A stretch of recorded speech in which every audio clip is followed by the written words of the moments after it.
Hi! In front of me is Huawei Nova 11 Pro, and today I would like to show you how you can use App Cloner.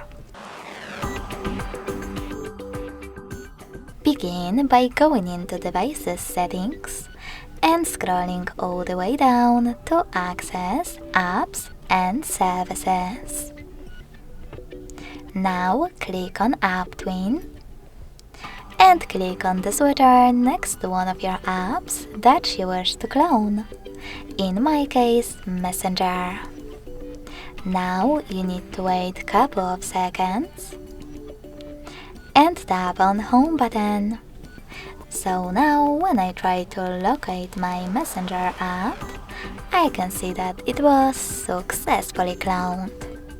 If you want to delete your clone, go into the same settings and click on No Blue switcher next to your app.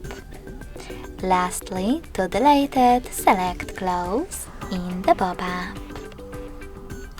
Thanks so much for watching. If you enjoyed this video, don't forget to leave a like, comment and subscribe. Bye!